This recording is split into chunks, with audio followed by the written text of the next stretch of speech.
ఓ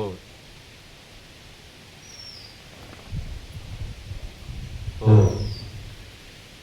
ఓం విశ్వాని దేవ సవితదురితాని పరాసువ యద్భద్రం తన్న ఆసువ. ఓం శాంతి శాంతి శాంతి. భక్తులారా, ఈరోజు 9వ రోజు కార్యక్రమం ముగించుకున్నాము. రేపు ఎల్లుండి బుధవారం రోజు మనము ఈ కార్యక్రమాన్ని పూర్ణాహుతితో ముగిస్తాం. ఈ యజ్ఞానికి పూర్ణాహుతి 11వ రోజుతో పూర్ణాహుతి అంటే సమాప్తి అయిపోయింది. కానీ ఈ జన్మకు పూర్ణాహుతి ఎప్పుడు? మానవ జన్మకు, ఈ ఆత్మకు పూర్ణాహుతి ఎప్పుడు? పూర్ణాహుతి అంటే ఇంకా మళ్ళీ జన్మ ఉండకూడదు, మళ్ళీ పుట్టకూడదు, అది పూర్ణాహుతి. ఎప్పుడు అంటే నీవు పరిపూర్ణంగా త్యాగము, దానము, సమర్పణము, సేవ నువ్వు ఎంత చేయాలో అంత పూర్తి చేసుకున్నప్పుడు, ఆ సిలబస్ ఈ జన్మక ఎన్ని జన్మలకో తెలియదు, అది మొత్తం పూర్తయినప్పుడు 100 మార్కులు వచ్చినప్పుడు అప్పుడు పూర్ణాహుతి. మళ్ళీ జన్మలేదు. త్యాగము, దానము, సేవ, సమర్పణం ఇవి పెంపొందించుకోవాలి క్రమక్రమంగా. ఒక జన్మలో అయ్యే పనే కాదు. కొద్ది కొద్దిగా చీమ కూడబెట్టినట్టు చెరలు అంటారు. చెరలు కూడబెట్టి ఆ మట్టిని పుట్టలాగా తయారు చేస్తారు. అలాగా పుణ్యం కూడా కొంచెం కూడబెట్టుకోమని చెప్పారు. ఒక్క రోజులో మీరు 1000 కేజీ నెయ్యి పోసి ఎంజాయ్ చేయగానే ఒక్క రోజులో స్వర్గం వెళ్తారు. కనుక క్రమక్రమంగా పాపమైన పుణ్యమైన, కనుక అది ఎవరు నేర్పాలి, ఎలా నేర్పాలి? పుణ్యం అంటే ఏమిటో తెలిస్తే కాదు. 90 మంది చేసింది పుణ్యం అనుకుంటున్నారు, 10 మంది చేసిందే పాపం అనుకుంటున్నారు. ఇప్పుడు ఉన్నది మెజారిటీ. 90 మంది ఓటేస్తే ఆ గవర్నమెంట్ వస్తుంది. అది మంచిదా చెడ్డదా? 90 మంది వేశారంటే. 10 మంది బుద్ధిమంతులు ఉన్నారు, మాలాంటి వాళ్ళు 10 మంది ఓటేస్తాం, ఆ గవర్నమెంట్ రాదు. ఎందుకంటే మైనారిటీ. ఎక్కువ ఓట్లు పడితే వాళ్ళు నాయకులు, పడకుంటే నాయకులు కాదు. అలా కాదు. పుణ్యం అంటే ఏమిటంటే పొం శరీరం నయతి ఇది పుణ్యం అన్నారు. ఈ శరీరానికి పొం అని పేరు. ఈ శరీరాన్ని ముందుకు తీసుకెళ్తుంది. మంచి పని చేయడం వల్ల ఈ శరీరం ఉన్నతి చెందుతుంది, ప్రగతి మార్గంలో వెళుతుంది. దాన్ని పుణ్యం అంటారు. పాపం అంటే ఏమిటంటే పాతవ్యం అస్మాదన. దేన్ని చూసి మనల్ని రక్షించుకోవాలి, దేని నుండి మనల్ని రక్షించుకోవాలి, దాన్ని పాపం అంటారు. పాము వచ్చిందంటే రావమ్మా రా అని ఆరాధించి ఎవరు పామును పిలవరు. దాని నుంచి రక్షించుకోవడానికి ప్రయత్నం చేస్తాం, దూరంగా వెళ్తాం, లేదా దాన్ని దూరంగా తరుగుతాం. అలాగే పాపం అంటే కూడా పాపము అటువంటి కార్యక్రమాలకు మనం దూరంగా ఉండడం, అటువంటి వ్యక్తులకు దూరంగా ఉండడం, అది పాపం. పాపాన్ని చూడగానే అలర్ట్ అవుతాం. దుర్మార్గులు వస్తున్నాడు, వాళ్ళు మాట్లాడిన కూడా పాపమే, కనబడదు, పక్కకి వెళ్ళిపోతాం. ఎందుకంటే వాడు ఏదో ఒకటి గొడవ పెడతాడు, ఏదో ఒకటి అంటాడు, అలా పెళ్ళి. అందుకే ఆ చెడు వస్తువు కానీ, చెడు వ్యక్తి కానీ, చెడు సాంగత్యం కానీ, చెడు వాతావరణం కానీ మనిషి తప్పించుకోవడానికి, అంటే బుద్ధిమంతులే తప్పించుకోవడానికి ప్రయత్నం చేస్తారు, అందరూ చేయరు. బుద్ధి వచ్చేసరికి జీవితం గడిచిపోతుంది చాలామంది. మరి మనకు 3 దేవతలు ఉన్నారు, త్రిమూర్తులు అంటాం. హిందువులకు ఉన్నారు, వేరే వాళ్ళకి లేదు. ఎవరు? బ్రహ్మ, విష్ణు, రుద్రులు, 3 దేవతలు. ఈ 3 లేకపోతే ప్రపంచం నడవదు, అందరికీ తెలిసి. మరి ప్రపంచానికి 3 దేవతలు. మరి ఈ మానవ సమాజం, సొసైటీ అంటున్నాం, నడవాలంటే 3 దేవతలు కావాలి. వాళ్ళు కూడా బ్రహ్మ, విష్ణు, రుద్రులు అని చెప్తుంది వేదం. ఎవరు? బ్రహ్మ అంటే తల్లి, విష్ణు అంటే తండ్రి, రుద్రుడు అంటే గురువు. ఈ 3 దేవతలు సరిగ్గా డ్యూటీ చేస్తే ఈ లోకమే స్వర్గమైపోతుంది అన్నారు. బ్రహ్మకు గుడి ఉందా చెప్పండి? లేదు. తల్లికి గుడి ఉందా? లేదు. తల్లి ఎక్కడుంటే అదే గుడి. ఏ తల్లి ఎంతమంది పిల్లల్ని కని పెంచినా, ఏ తల్లి నాకు గుడి కట్టండి, నాకు పూజ చేయండి, నాకు కిరీటం పెట్టండి, నాకు ఆరతులు ఇవ్వండి అని ఏ తల్లి చెప్పదు. అందుకే ఆమెను బ్రహ్మ అన్నారు. బ్రహ్మకు గుడి లేదు. తల్లికి గుడి ఎక్కడ ఉందంటే మనస్సులో ఉంది గుడి. బుద్ధిమంతులైన సంతానము ఆ తల్లిని మనసులో గుడి పెట్టుకొని అందులో పూజ చేసుకుంటారు. ఎంతో మంది తల్లి చనిపోయినా ఇంకా గుర్తు తెచ్చుకొని మా అమ్మ మా అమ్మ మా అమ్మ అని అరుస్తూ ఉంటారు. నేను నటరాజ రామకృష్ణ గారు గొప్ప నృత్యకారుడు, ప్రపంచంలోకి వెళ్ళా గొప్ప డ్యాన్సర్. ఆయనకు పద్మభూషణం పద్మశ్రీ అవార్డు కూడా ఇచ్చారు. ఆయన చిన్నప్పుడే తల్లి చనిపోయిందట. ఇంకా ఆయన ఎప్పుడు కూడా అమ్మ అమ్మ 70 కాదు 20 ఏళ్ల వయసులో కూడా అమ్మ ఉంటే బాగుండేది, నాకు అమ్మ లేదు అంటే బాధపడేవాడు. నేను ఒక పుస్తకం రాశాను అమ్మ గురించి, దానికి ముందు మాట రాశారు ఆయన. ఎప్పుడు వెళ్ళినా కూడా అమ్మ గురించి ఇంత బాగా రాశారండి మీరు అనేవాడు. అమ్మని తలుచుకుంటూ ఉండేవాడు ఆయన. అలా తల్లి అంటే బ్రహ్మ అంటే సృష్టి చేస్తుంది. బ్రహ్మ సృష్టి చేస్తాడు కదా, పుట్టిస్తాడు బ్రహ్మ. తల్లి కూడా సృష్టి చేస్తుంది. కాబట్టి ఆ తల్లి పరిస్థితి ఎలా ఉంది ఒక దేశంలో, ఒక కుటుంబంలో, ఒక కులంలో, దాన్ని బట్టి ధర్మము ఉన్నదా లేదా తెలుసుకోవచ్చట. తల్లికి విలువ ఉన్నదా, తల్లికి గౌరవం ఉందా, తల్లికి అన్నం దొరుకుతున్నదా, ఆమె గౌరవ జీవితం గడుపుతున్నదా అని ఆలోచిస్తే మనకు ఇంకా నీళ్ళు నవ్వాల్సింది. తల్లి పరిస్థితి, ఆవు పరిస్థితి ఇంచుమించే ఉంది. ఆవులు రోడ్ల మీద తిరుగుతున్నాయి, ఇంకా తల్లు తిరగట్లేదు. ఎందుకంటే తిరిగితే ఊరు ఇంటి పనులు పోతుందని వాళ్ళు ఏది ఉన్నా కూడా నీగుకొని ఇళ్లలో పడుతున్నారు. తల్లి కావచ్చు, భార్య కావచ్చు. అది భారతదేశంలోనే ఇంకా అడుగు పొడుగు ఏమైనా ధర్మం మిగిలి ఉంది. విదేశాల్లో అయితే తల్లి లేదు, తండ్రి లేదు, భార్య లేదు, భర్త లేదు. ఎవరి ఇష్టం వాళ్ళదే. నీకు ఇష్టం వచ్చినట్టు నువ్వు ఉండు, నాకు ఇష్టం వచ్చినట్టు నేను ఉంటా. నా దేవుడు నువ్వు రావద్దు, నీ దేవుడు నేను రాను, కాకపోతే ఒక ఇంట్లో ఉంటాము అనుకొని అలా కాంట్రాక్ట్ మ్యారేజెస్ అంటారు. అలా ఉంటారు విదేశాలు. తల్లి అనే సెంటిమెంట్ మనకుంది. ప్రపంచంలోకెల్లా తల్లి అనే సెంటిమెంట్ భారతీయులకి ఉందండి. మీకు ఏ దేశంలో ఉండాలి? భూమిని మాత అంటాం మనం. భూమాత పొద్దులు లేవగానే మొట్టమొదటి భూమాతకు మొక్కాలి అని ఒక సంప్రదాయం మనకుంది. ఇది ఎక్కడి నుంచి వచ్చిందంటే లేదని చెప్తుంది. సూర్యుడు నీకు తండ్రి. మరి సూర్యుడిని తండ్రిగా భావించే మతము కానీ, కులము కానీ, ప్రాంతము కానీ, భాష కానీ, వర్గము కానీ ప్రపంచంలో ఎక్కడైనా ఉందా? క్రైస్తవులు అనుకుంటారా సూర్యుడు తండ్రి? ముస్లింలు అనుకో. ఈ భూమికి సంబంధం మనకు ఉంది, ఒక సెంటిమెంట్ అంట, భూమాత. ఆ సెంటిమెంట్ ఏ మతంలో లేదండి. అందుకే వాళ్ళు మొత్తం ప్రపంచానికి శనిలాగా దాపురించారు. వాళ్ళకి ఏ సెంటిమెంట్లు లేవు. మట్టి ముద్ద ఇది మట్టి ముద్ద కాదు. నీకు తల్లి, నీకు అన్ని అవసరాలు తీరుస్తుంది. ఒక తల్లి ఏ విధంగా కంటున్నదో ఆ భూమాత కూడా వసుంధర, అన్నపూర్ణ అన్నీ ఇస్తుంది. ఆ భూమి నీకు ఆధారము, అది లేకపోతే చచ్చుకుంటా. ఆ భూమాత కూడా ఎప్పుడో కోపం వస్తుంది, భూకంపం అంటాం, అన్నీ కూలిపోతాయి, వేల మంది చచ్చుకుంటారు. సూర్యుడు తండ్రి ఏం చేస్తాడు? సంపాదించి ఇస్తాడు. సూర్యుడు కూడా ఆ సూర్య రశ్మి అనే ఎనర్జీని ఇస్తున్నాడు.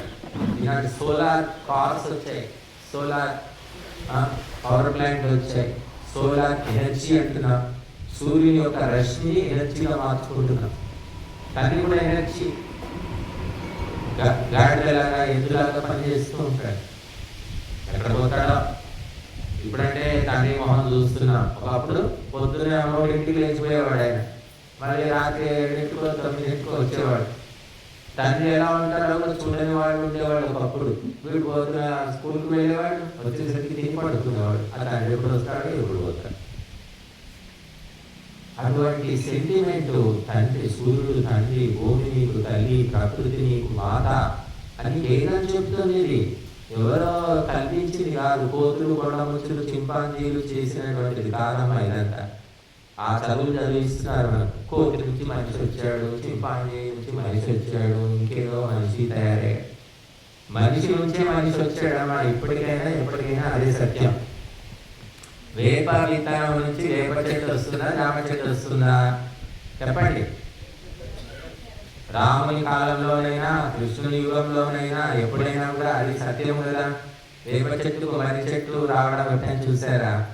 మరి వీళ్ళందరూ మీ పిల్లలకు చదువులు చెప్పిస్తున్నారు, ఇంగ్లీష్ చదువులు. వాడు ఏం నేర్పిస్తున్నాడు? కోతి నుంచి పరిణామం చెంది మనిషిగా మారాడని చెప్తున్నాడు. కోతులే ఉన్నాయి మన ముందు. కోతులు, కొండముచ్చులు, గురాంగుటాలు, చింపాంజీలు, గొరిలాలు, బోలెడు రకాలు ఉన్నాయి ఇప్పటికి. అవి అలాగే ఉన్నాయి. మనుషులుగానే ఉన్నారు. కోతి మనిషిగా ఎట్లా మారుతాడు అని ఎవరు అడగడం లేదు. అంత బుద్ధి నశించిపోయి మనిషికి మనిషే పుడతాడు, కోతికి కోతే పుడుతుంది. ఇది పరమాత్మ యొక్క వ్యవస్థ. ఇది ఏ గవర్నమెంట్ చేసింది కాదు, ఏ సైంటిస్ట్ చేసింది కాదు, ఏ పార్టీ చేసింది కాదు. బుద్ధి నశించింది కాబట్టి అందరూ అదే చదువుతున్నారు, అదే నిజం అనుకుంటున్నారు. థియరీ ఆఫ్ ఎవల్యూషన్, డార్విన్ సిద్ధాంతము, పరిణామ సిద్ధాంతం అని చెప్తూ ఉన్నారు.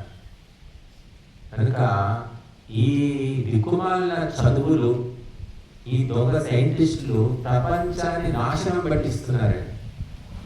వీళ్ళు చెప్పిన ఈ వైద్యం కావచ్చు, ఈ విజ్ఞానం కావచ్చు, ఈ పరిశోధనలు కావచ్చు, ఈ టెక్నాలజీ కావచ్చు, అన్నీ కూడా క్రమంగా మనకు తెలియకుండా వినాశనం వైపు వెళుతూ ఉన్నాం. మానవ జాతే కాదు, ఎన్నో జీవులు నశించిపోతున్నాయి ఈ పిచ్చి డెవలప్మెంట్ వల్ల. ఏం డెవలప్మెంట్ ఇది? ఏం చేస్తాం? లక్ష్యం ఏమిటి? ఎవరికి తెలియదు. మన లక్ష్యము వేదం చెప్తుంది. మానవ జన్మకు లక్ష్యం ఏమిటి? స్వర్గము, మోక్షము, ఈ రెండు సాధించాలి. ఎలా సాధించాలో అన్ని ఉపాయాలు చెప్తుంది వేదం. వాళ్ళకి తెలియదు. తెగిపోయిన గాలిపటం ఎక్కడికి పోతుంది? ఎక్కడికైనా పోవచ్చు, మళ్ళీ పంపల్లో ఇరుకోవచ్చు, కరెంట్ స్తంభానికి ఇరుకోవచ్చు, ఇంకెక్కడైనా పోవచ్చు. దానికి ఉంది ఒక లక్ష్యం. చెప్పండి. ఈనాడు సైన్స్ కానీ టెక్నాలజీ డెవలప్మెంట్ ఎవరికి ఏమీ లేదు, చేసుకుంటూ పోవడమే. ఈ రోజున సెల్ ఫోన్, 2 రోజులైనా ఇంకోటి కొత్త టెక్నాలజీ, కొత్త సెల్ ఫోన్ వస్తుంది, మోడల్. దాని తర్వాత మోడల్. ఎంత చివరికి ఎక్కడికి తీసుకెళ్తారు మానవ సమాజాన్ని, ప్రపంచాన్ని అంటే వాళ్ళకి తెలియదు.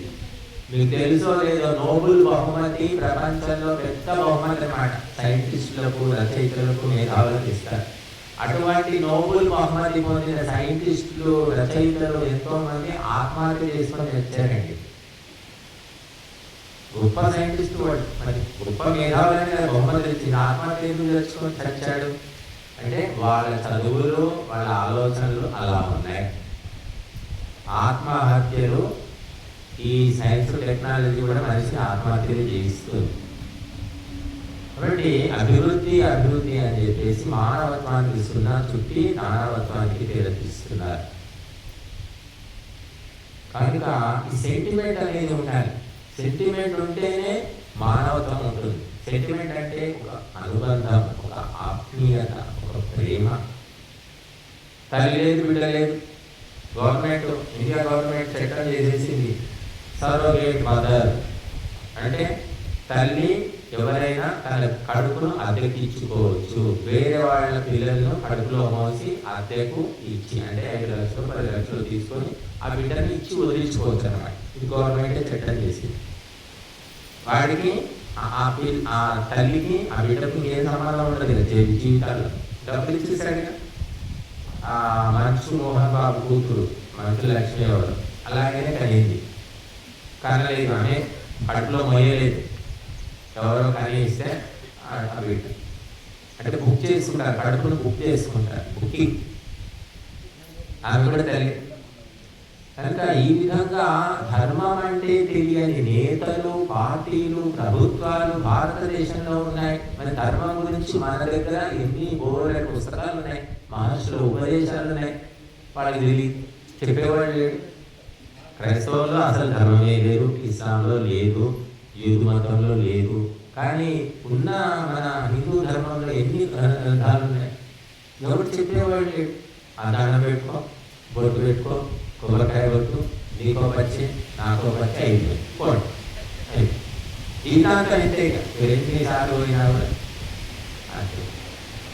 నేనేం చెప్తున్నాను ఇక్కడ, తెలుసుకోండి, ధర్మాన్ని తెలుసుకోండి. తెలుసుకుంటే అర్థం కానంత కఠినమేం కాదమ్మా. తెలుసుకొని ఆచరిస్తే వీలు కానంత కఠినమైంది కాదు. హీలింగ్ ఈ మట్టి, అందుకే పృథివీం బ్రహ్మ పృథివీం వాహించి పృథివీం యచ్చ అని 3 చెప్తుంది వేదం. పృథివీం యచ్చ, ఈ భూమాతను అడుక్కో. పృథివీం బ్రహ్మ, ఈ భూమాతను వర్ధిల్లజేయి. పృథివీమాహింసి, భూమాతను హింసించకు. భూమాతను అడుక్కోవాలట. తల్లి దగ్గర నువ్వు అడిగి తీసుకో, కొట్టి తీసుకుంటావా? వారి సంస్కారం అంటారు ఎవరైనా. ఇక మనం ఏం చేస్తున్నాం, భూమిని తవ్వడం, పందికొక్కులా రుద్దునే ఉన్నారు.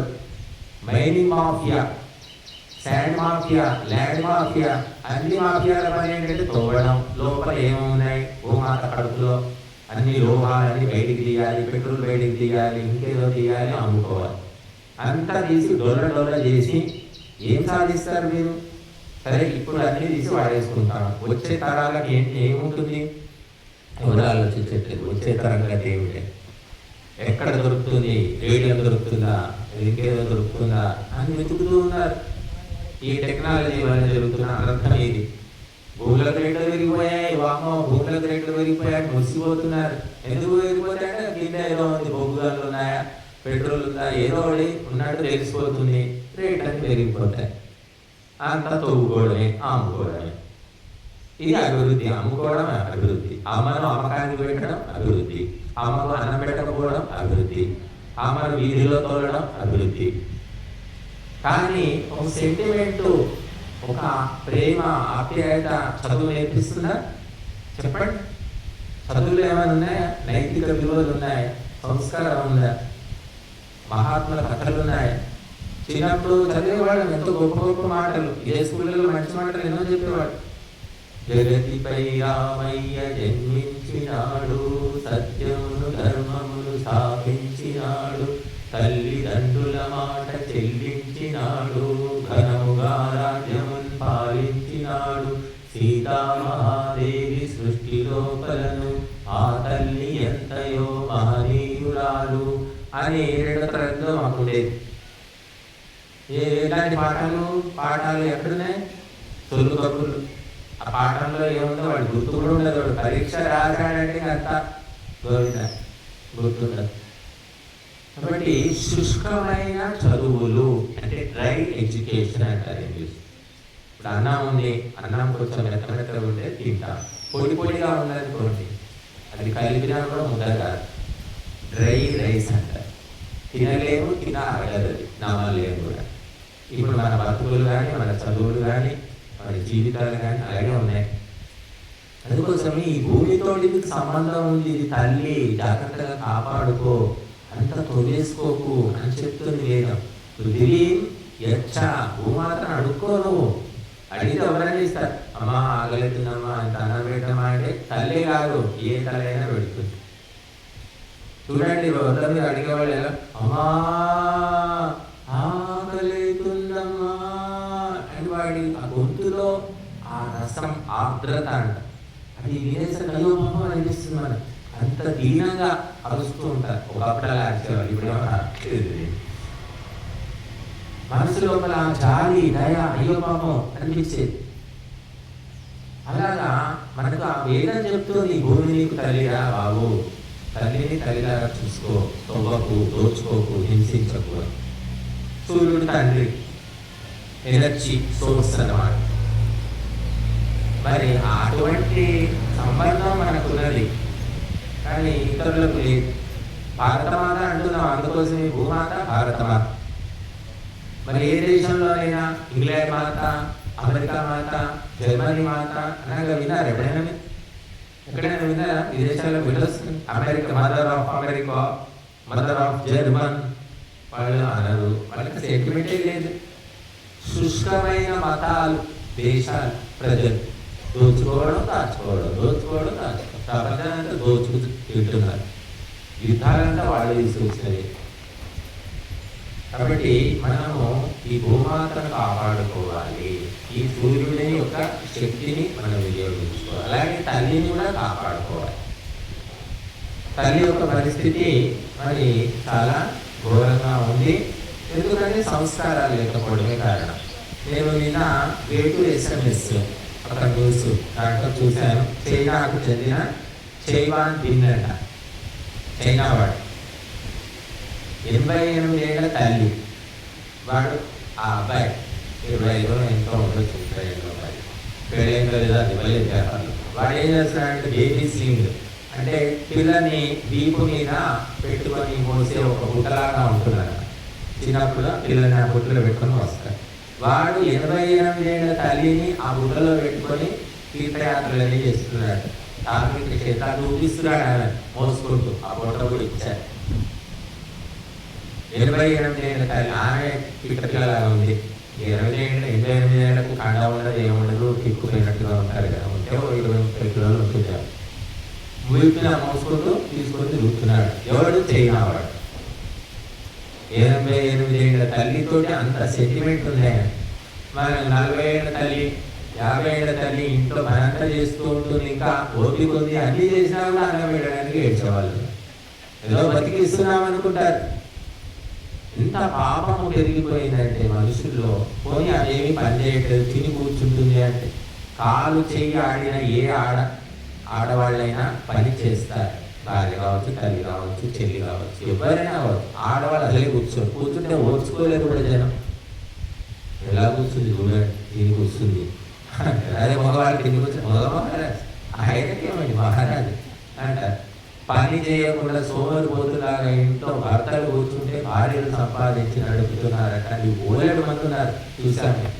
కానీ భార్య తిని కూర్చుంటే ఇల్లు నడుస్తున్నా. భర్త ఎంత సంపాదించినా భార్య వంట చేయాలి, అన్ని చూసుకోవాలి, పర్యవేక్షణ చేయాలి కదా. పని మనుషులున్నా కూడా ఏదో ఒకటి చేయకుంటే నడవదు. అందుకే సూర్యుడు ఒకటే పని చేస్తాడమ్మా. సూర్యుడు మనం దేవత అని మొక్కుతున్నాం కదా, తండ్రి ఒకటే పని చేస్తాడు. ఏమిటి? తన చుట్టూ తాను తిరుగుతాడు. కానీ భూమాత 2 పనులు చేస్తుంది. తన చుట్టూ తాను తిరుగుతూ సూర్యుని చుట్టూ తిరుగుతుంది. డబుల్ డ్యూటీ భూమాతకు. ఆడవాళ్ళకు కూడా అంటే పాపం డబుల్ డ్యూటీ.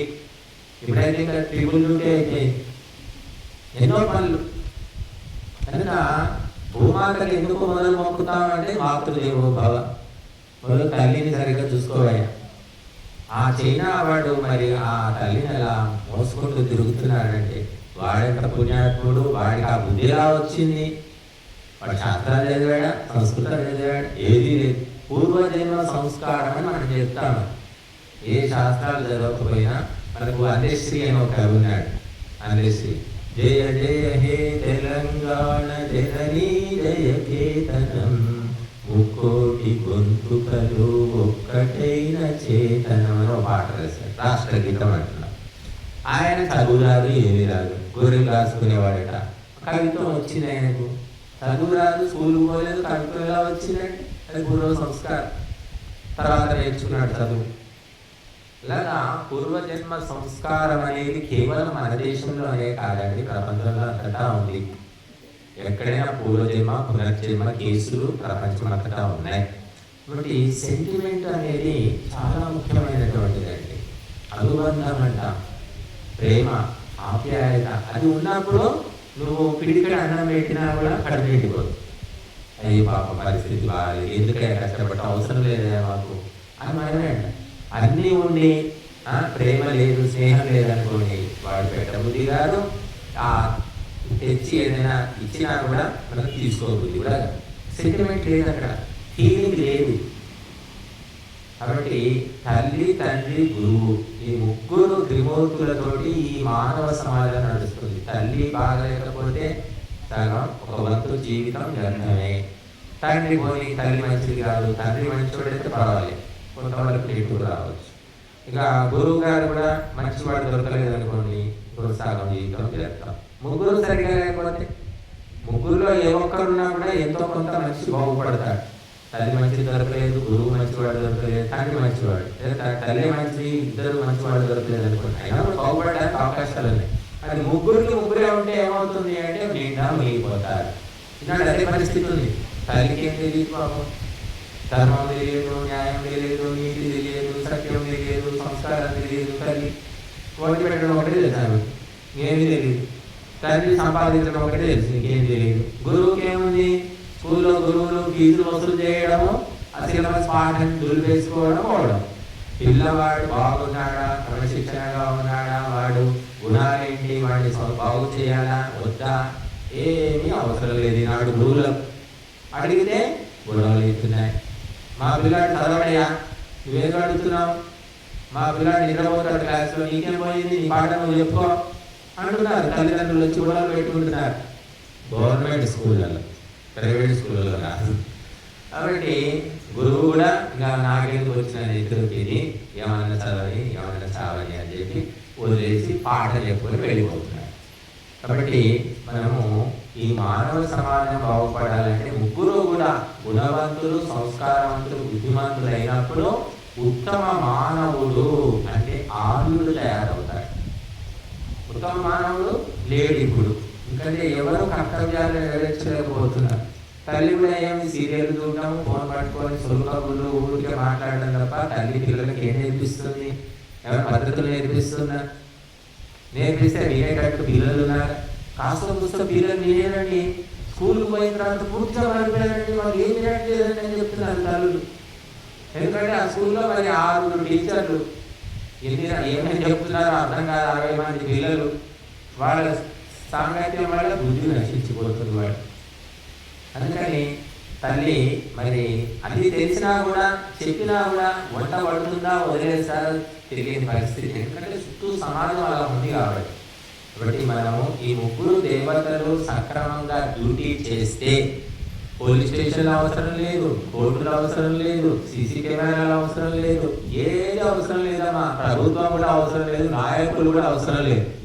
తల్లి, తండ్రి, గురువు సక్రమంగా ఉంటే సరైన మానవులు తయారవుతారు. సరైన మానవులు ఉన్న సమాజంలో నేరాలు ఉండవు, ఘోరాలు ఉండవు, హత్యలు ఉండవు, దొంగతనాలు. ఎక్కడ పడేసిన వస్తువు అక్కడే పడి ఉంటుంది. వాళ్ళ ముగ్గురు సరిగా లేనందుకు ఎన్ని పోలీస్ స్టేషన్లు సరిపోవట్లేదు, ఎన్ని కోర్టులు సరిపోవట్లేదు, ఎన్ని గొడవలు, ఎన్ని పంచాయతీలు కులానికి, మతానికి, వర్గానికి, ఊరికి జరుగుతూనే ఉన్నాయి. అంటే ఈ ముగ్గురు ఎక్కడ తయారవుతారు, ఎక్కడ వారి నిర్మాణం జరుగుతుందంటే యజ్ఞశాలలో జరుగుతుంది. ఇక్కడ ఉపదేశము, ఇక్కడ సంస్కారము, ఇక్కడ త్యాగము, దానము, సమర్పణము, ఇవన్నీ సూక్ష్మంగా గ్రహించుకుంటారు. రాముడు పుట్టకముందే తల్లి కడుపులోనే అన్ని నేర్చుకుని పుట్టాడట. ఎందుకంటే ఆ తల్లి ఆ పుత్రకామేష్టి యజ్ఞాన్ని ఆచరించుకొని ఆ ప్రసాదం ప్రజలకి ప్రసాదం ఇచ్చారు. ఆ ప్రసాదాన్ని స్వీకరించింది కాబట్టి ఆ యజ్ఞ మహిమతోటి, యజ్ఞ సంస్కారంతో పుట్టాడు కాబట్టి రాముడిని యజ్ఞ పురుషుడు అంటారు. నిరంతరం యజ్ఞాలు చేయడము, చేయించడము, రక్షించడం రాముడు చేసి నీకేమీ లేదు. యజ్ఞ పురుషుడు కనుక యజ్ఞశాలలో ఎవరు ప్రవేశిస్తారో వారిలో ధర్మం అనేది జాగృతమవుతుంది. యజ్ఞం ఒకటి పక్కన పెట్టేయండి. ముస్లింలకు, క్రైస్తవులకు మనకు తేడా ఏమీ లేదండి. వండుకొని తినడం తప్ప ఇక్కడ వేరే ప్రోగ్రామ్ ఏమీ లేదు. ఒక్క యజ్ఞము ద్వారా మాత్రమే మనం దేవతలకు సమర్పిస్తున్నాం. ఇంకా ఏ ప్రక్రియ లేదు. మన కడుపులో మనం వేసుకోవడం లేదా పక్కన తమ్ముడికో, కొడుకుకో, అన్నకో వాళ్ళకు వండి పెట్టడం తప్ప బ్రహ్మాండంలోని దివ్యశక్తులకు, దేవతలకు, సమస్త జీవులకు సమర్పించే ఏకైక విధానము అగ్నిహోత్రమే.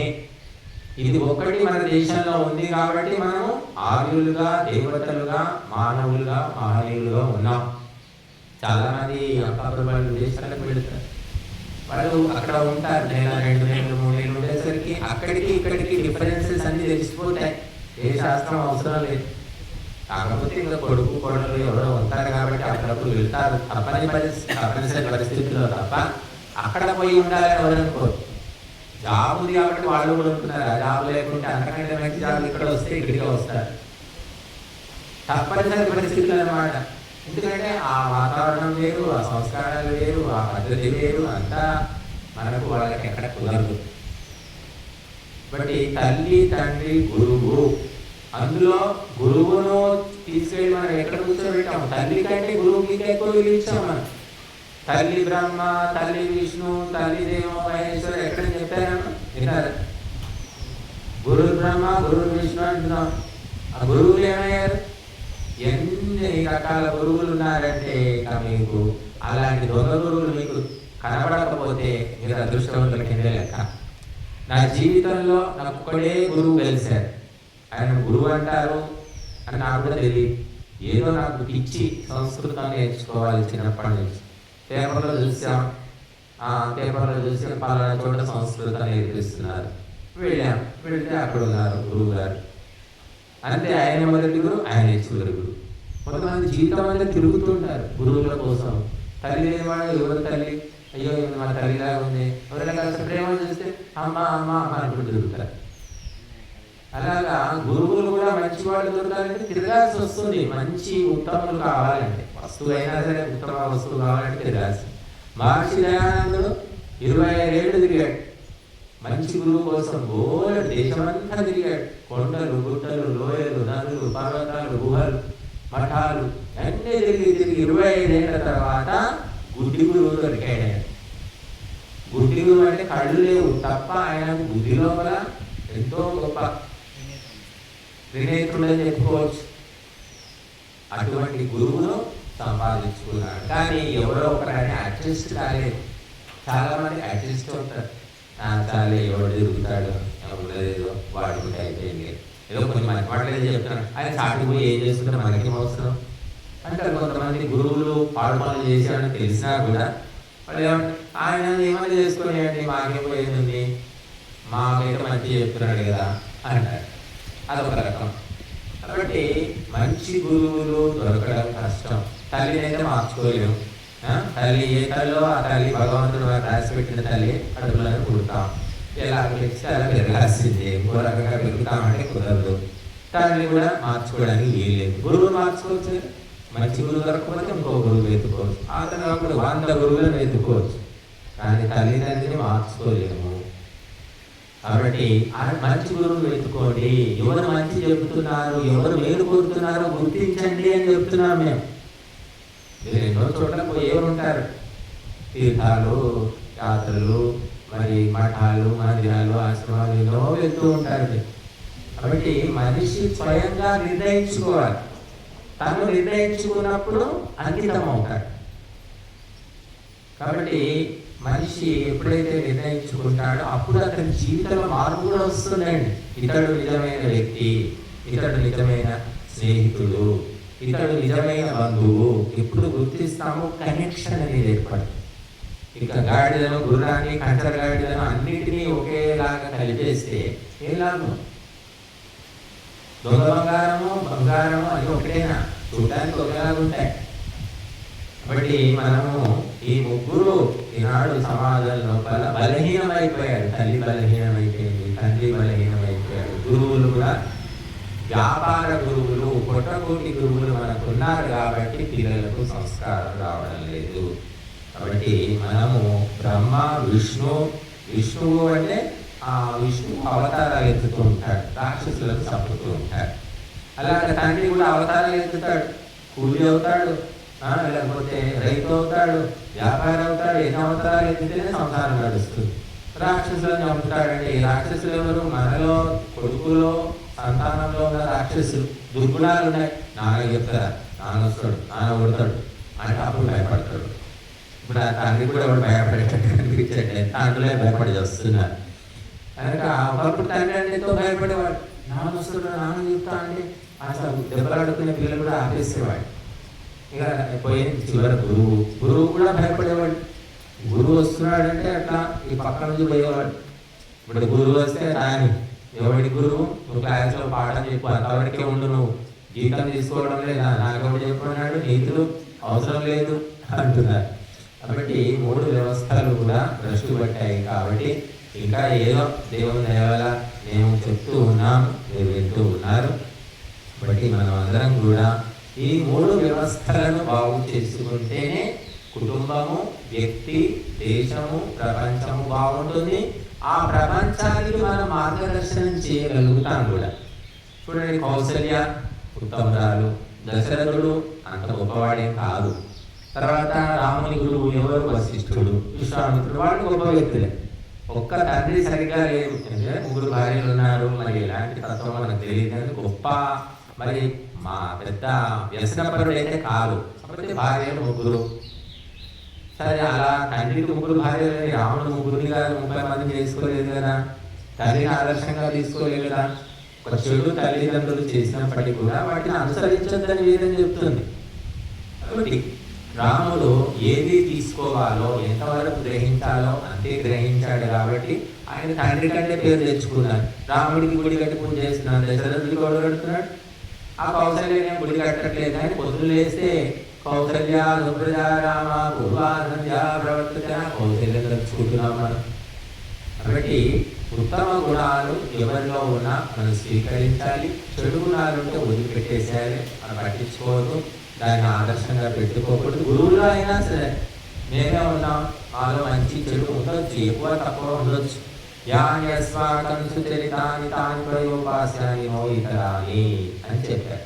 మాలో ఏమైనా మంచి గుణాలు ఉంటే తీసుకోండి అయ్యా, చెడు గుణాలు ఉంటే మాకే వదిలిపెట్టండి, ఆ గురుగారు చేశారు కదా మీరు చేయకండి అని చెప్పారు. కాబట్టి మనము ఈ 3 వ్యవస్థలు చక్కదిద్దాలంటే అది కేవలము యజ్ఞశాలలోనే సాధ్యము, సత్సంగంలోనే సాధ్యం. కాబట్టి మనము అందుకోసమే సత్సంగానికి రావాలి. భోజనం అంటే ఇక్కడ భోజనం కంటే ఇంతకంటే బాగుంటుకుంటారు మీరు, ఎందుకంటే మేము ఇక్కడ కొంచెం సాత్వికంగా చప్పచప్పగా చేస్తాం. కానీ భోజనం కాదు ఇక్కడ తెలుసుకోవాల్సింది ఉపదేశం. ఉపదేశము నెత్తికి ఎక్కిందంటే వాడి జీవితమే మారిపోతుంది. ఎవ్వరు బెదిరించవలసిన పని లేదు, ఎవరు లంచం ఇవ్వాల్సిన పని లేదు, ఎవరు కూడా ఆశ పెట్టాల్సిన పని లేదు. తనకు తానుగా స్వయంగా మారిపోతాడు. కాబట్టి ఆ మార్పు కోసమే సత్సంగము. నేను ఈరోజు పేపర్లో చూశాను, నిజామాబాద్లో కామారెడ్డి జిల్లాలో గుండారం గ్రామ పరిధిలో, గుండారం గ్రామం ఉందే ఎక్కడుందో కామారెడ్డిలో, అక్కడ గుండారము ఎల్లాపోతండా నడిమితండా ప్రజలు ఏం చేశారు అంటే ఎల్లమ్మ గుడి దగ్గర సమావేశమయ్యారట వాళ్ళంతా. అయ్యి ఏం చేశారంటే గ్రామంలో మద్యం విక్రయించకూడదు అని తీర్మానం చేశారు. చేసి విక్రయిస్తే ₹1,00,000 జరిమానా, 7 చెప్పు దెబ్బలు. ఈరోజు పేపర్ చూడండి, కావాలంటే పంపిస్తారు న్యూస్. 7 చెప్పు దెబ్బలని పెద్ద మనుషులంతా తీర్మానం చేశారు. ఎవరైనా మద్యం పట్టిస్తే, ఒకవేళ ఈ ఆదేశాన్ని లెక్క చేయకుండా ఎవరైనా మద్యం వాడుతున్నా అమ్ముతున్నా ఆ సమాచారం ఇస్తే వాళ్ళకి 20,000 బహుమతి. ఎందుకు నిర్ణయం చేశారంటే తాగి గ్రామాల్లో యువత అంతా భ్రష్టు పట్టిపోతున్నారు, పనికి మాలిన వాళ్ళు అవుతున్నారు, చేతనాని వాళ్ళు అవుతున్నారు, సంసారానికి పనికి రావట్లేదు, రోగిష్ఠులు అయిపోతున్నారు. అందుకని ఇంకా చివరిగా తండాలంటే లంబాడీ అని అర్థం. తండాల పేరు ఇచ్చారు. లంబాడీలు కూడా మొత్తం చెడిపోయిన తర్వాత వాళ్ళకు కొంత బుద్ధి వచ్చింది. 3 గ్రామాలు, ఈ 3 గ్రామాలను ఆదర్శంగా తీసుకొని అందరూ కూడా కృషి చేయండి అని ఆ పేపర్లు రాశారు. కాబట్టి మొత్తము చెడిపోయిన తర్వాత బుద్ధి వస్తే ఏం లాభము? ఇల్లు కూలిపోతుంది, ఈ వర్షాకాలం వర్షాలకు ఉన్నది కూడా కూలిపోతుందని తెలుసుకున్నవాడు ముందే కూల కొట్టేస్తాడు, వేరే ఇంట్లో కిరాయికి పోయి ఆ ఇల్లు కడతాడు. కానీ కూలితే కూలింది, కూలినప్పుడు చూద్దాం అనుకుంటే కూలుతుంది, నెత్తిలో పడుతుంది, వాడు మొత్తం కుటుంబంతో చచ్చురుకుంటాడు.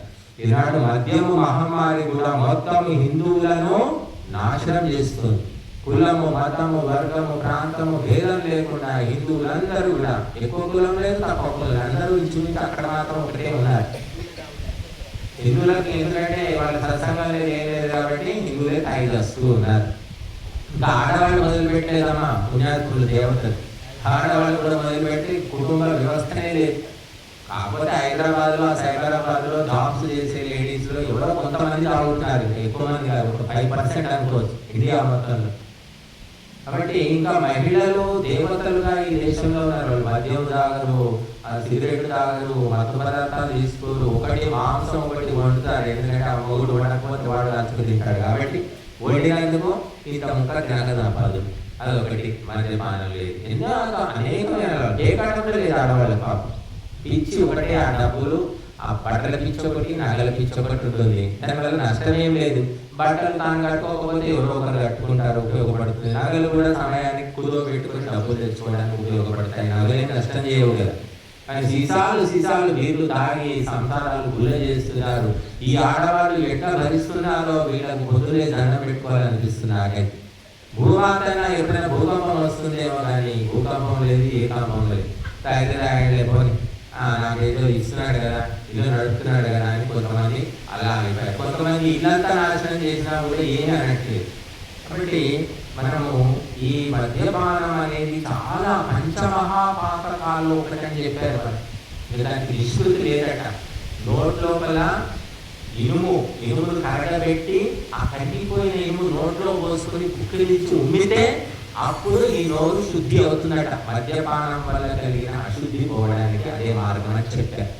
అంత పాపం అన్నమాట మద్యపానం. దాన్ని ఒక చుక్క కూడా నేను ఇంతవరకు వాసన కూడా చూడలేదు నా జీవితంలో. దేవుని దయ వల్ల మా నాన్నగారు కూడా పిచ్చి అయిన, తాగకూడదు, టీ తాగకూడదు, కాఫీ తాగకూడదు, సినిమాలు చూడకూడదు, బుర్ర తినేవాడు చిన్నప్పుడు. హోటల్లో భోజనం చేయొద్దు, హోటల్కు పోకూడదు. ఇవన్నీ కూడా విచిత్రమైన నియమాలు. మా కర్మకే, మా అదృష్టానికో అలాంటి నియమాలు వీటికి చేయించాడు ఆయన. కాబట్టి అటువంటి తల్లిదండ్రులు దొరికితే అదృష్టం. ఒక్కొక్కప్పుడు విసుగు వచ్చేది చిన్నప్పుడు, ఇది వద్దంటారు, అది వద్దంటారు, ఏంటిది అనిపించేది. కాకపోతే అది దాటిపోవాలనే ధైర్యం ఉండకపోయేది. ఇప్పుడు తెలిసింది కాబట్టి మంచి నియమాలు నేర్పించాడు కదా మా నాన్న అని అనుకుంటున్నాం. అప్పుడు తెలవకముందు ఎవరైనా తిట్టుకుంటారు. కాబట్టి మనం అందరం కూడా ఈ మంచి అలవాట్లను పెంపొందించుకోవాలి. మీకు చెప్పడం చేత కాకపోతే ఇటువంటి చోటికి తీసుకురండి. పిల్లలకు సంస్కారం వస్తుంది. అలాగే భర్తలు కూడా బాగుపడాలి. తాగకుంటే కూడా బతుకొచ్చండి. గవర్నమెంట్ మనకు వరల్డ్ హెల్త్ ఆర్గనైజేషన్ వాళ్ళు చెప్తున్నారు, ఒక చుక్క మద్యం తాగినా కూడా నష్టమే తప్ప ఎటువంటి లాభం లేదని చెప్తున్నారు వాళ్ళు. కనుక ఈ పార్టీలు చేసుకొని తాగి తందనాలాడి దాని ఒక కల్చర్ లాగా, ఒక డెవలప్మెంట్ తాగడానికి ఊరుకుంటున్నాడు, పనికిరాడు అని అంటారేమో అని వాళ్ళు మొత్తం సీసా తాగకపోయినా గ్లాస్ అలా తాగి కూర్చుంటున్నారు. కాబట్టి ఫాల్స్ ప్రెస్టేజ్ అంటారు. ఫాల్స్ ప్రెస్టేజ్ వదిలిపెట్టుకోండి. మనము ఎంత దూరంగా, దుష్టం దూరైనా వచ్చే దూరం నుంచి దండం పెట్టి తప్పించుకోండి. పవిత్రంగా, ఉన్నతంగా, ఉత్తమంగా, దేవతలాగా బ్రతకడానికి ప్రయత్నం చేయండి. కానీ ఇప్పటిదాకా అయ్యిందేదో అయ్యింది, ఇక ముందైనా సరే అనుకుంటే ఎంతో మంది దురలవాట్లలో బానిసలై బయటపడి చిట్ట చివరికి గొప్పవాళ్ళైన వాళ్ళు ఉన్నారు. ప్రాక్టికల్గా అటువంటి కథలు మీరు వింటారంటే నెక్స్ట్ మళ్ళీ చెప్తాను. కాబట్టి చెడు నుండి బయటపడడం అనుకుంటే బయటపడవచ్చు, అంతకంటే గొప్పగా కూడా మారవచ్చు. కాబట్టి మీరందరూ కూడా అటువంటి అలవాట్లను ప్రోత్సహించకండి, అనుసరించకండి, ఆచరించకండి, ఇతరులకు తెలియజేయకండి. ఆ గుండాపూర్ తండా వాళ్ళు ఆ పుణ్యాత్రులకు ఆ నిర్ణయం తీసుకున్నారంటే ఎంత నష్టాన్ని చూసి ఉంటారు, ఎన్ని ఘోరాలు చూసి ఉంటారు వాళ్ళు. కాబట్టి మనం కూడా అటువంటి కాకముందే బయటపడదాము. అందుకు ఇటువంటి సత్సంగాలు దోహదం చేస్తాయి. ఓం శాంతి.